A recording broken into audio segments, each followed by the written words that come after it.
Welcome to the Plume and Page. Today's story is Pride and Prejudice by Jane Austen. Chapter 42. Had Elizabeth's opinion been all drawn from her own family, she could not have formed a very pleasing opinion of conjugal felicity or domestic comfort.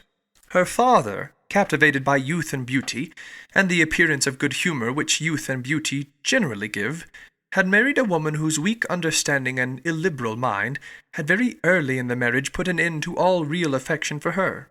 Respect, esteem, and confidence had vanished for ever, and all his views of domestic happiness were overthrown.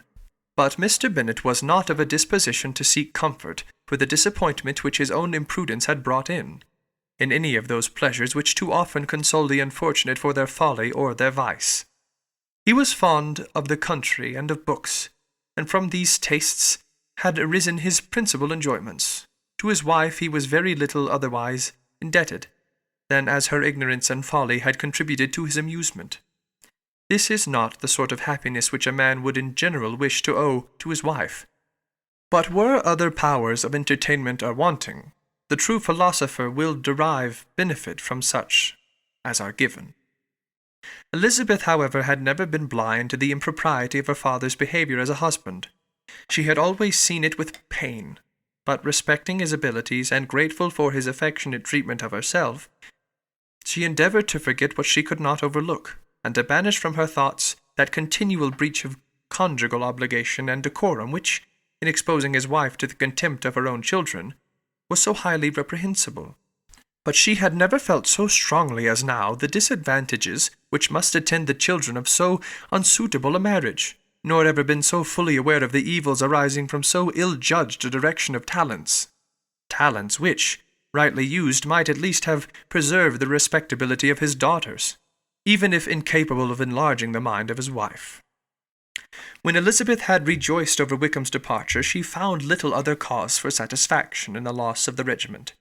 Their parties abroad were less varied than before, and at home she had a mother and sister whose constant repinings at the dullness of everything around them threw a real gloom over their domestic circle, and, though Kitty might in time regain her natural degree of sense, since the disturbers of her brain were removed, her other sister, from whose disposition greater evil might be apprehended, was likely to be hardened in all her folly and assurance by a situation of such double danger as a watering-place and a camp. Upon the whole, therefore, she found, what has been sometimes found before, that an event to which she had been looking with impatient desire did not, in taking place, bring all the satisfaction she had promised herself.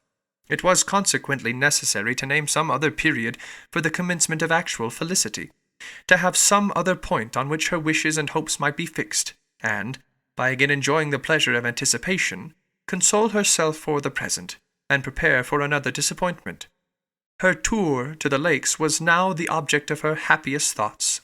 It was her best consolation for all the uncomfortable hours which the discontentedness of her mother and Kitty made inevitable, and could she have included Jane in the scheme, every part of it would have been perfect. But it is fortunate, thought she, that I have something to wish for. Were the whole arrangement complete, my disappointment would be certain. But here, by carrying with me one ceaseless source of regret in my sister's absence, I may reasonably hope to have all my expectations of pleasure realized.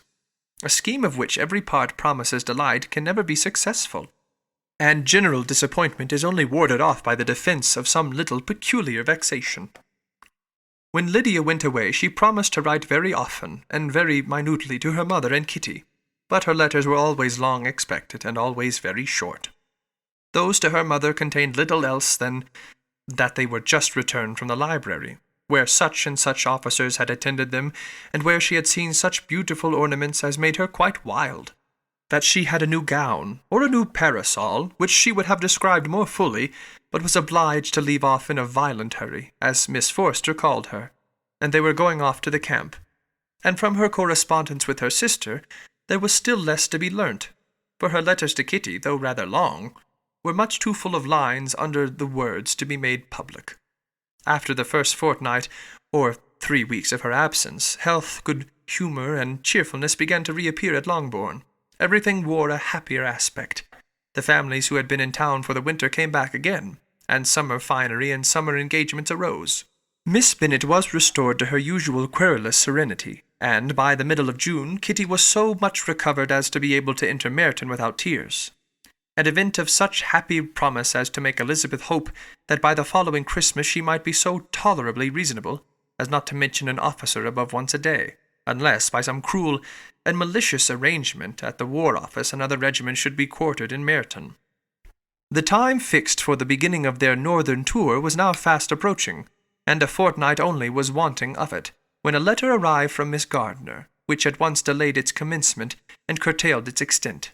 Mr. Gardiner would be prevented by business from setting out till a fortnight later in July, and must be in London again within a month, and as that left too short a period for them to go so far, and see so much as they had proposed, or at least to see it with the leisure and comfort they had built on, they were obliged to give up the lakes, and substitute a more contracted tour, and, according to the present plan, were to go no farther northwards than Derbyshire. In that country there was enough to be seen to occupy the chief of their 3 weeks, and to Miss Gardiner it had a peculiarly strong attraction. The town where she had formerly passed some years of her life, and where they were now to spend a few days, was probably as great an object of her curiosity as all the celebrated beauties of Matlock, Chatsworth, Dovedale, or the Peak. Elizabeth was excessively disappointed. She had set her heart on seeing the lakes, and still thought there might have been time enough, but it was her business to be satisfied, and certainly her temper to be happy, and all was soon right again.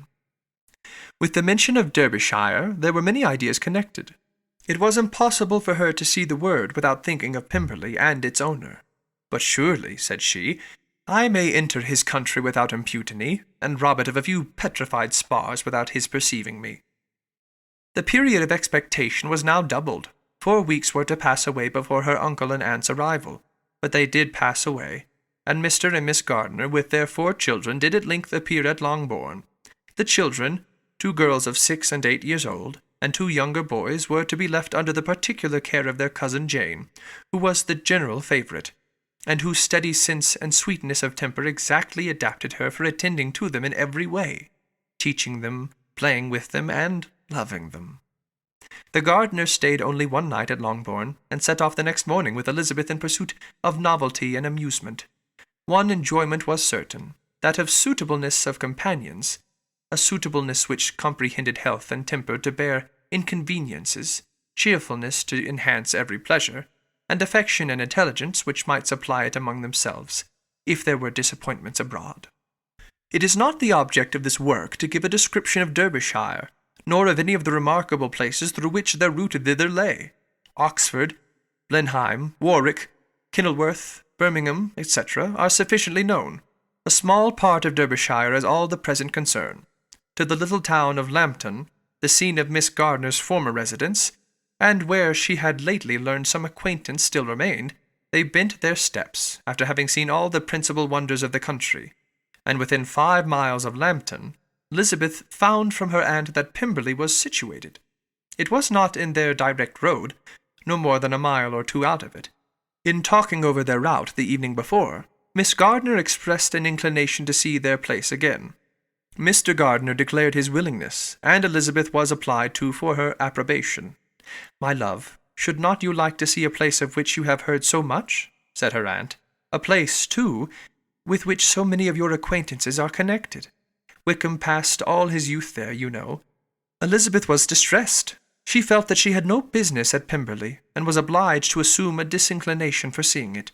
She must own that she was tired of seeing great houses. After going over so many, she really had no pleasure in fine carpets or satin curtains. Miss Gardiner abused her stupidity. "If it were merely a fine house richly furnished," said she, "I should not care about it myself. But the grounds are delightful. They have some of the finest woods in the country." Elizabeth said no more, but her mind could not acquiesce. The possibility of meeting Mr. Darcy, while viewing the place, instantly occurred. It would be dreadful. She blushed at the very idea, and thought it would be better to speak openly to her aunt than to run such a risk. But against this there were objections, and she finally resolved that it could be the last resource, if her private inquiries to the absence of the family were unfavourably answered. Accordingly, when she retired at night, she asked the chambermaid whether Pemberley were not a very fine place. What was the name of its proprietor? And, with no little alarm, whether the family were down for the summer? A most welcome negative followed the last question, and her alarms now being removed, she was at leisure to feel a great deal of curiosity to see the house herself.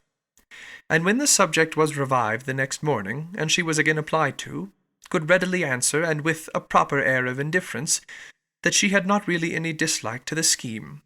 To Pemberley, therefore, they were to go.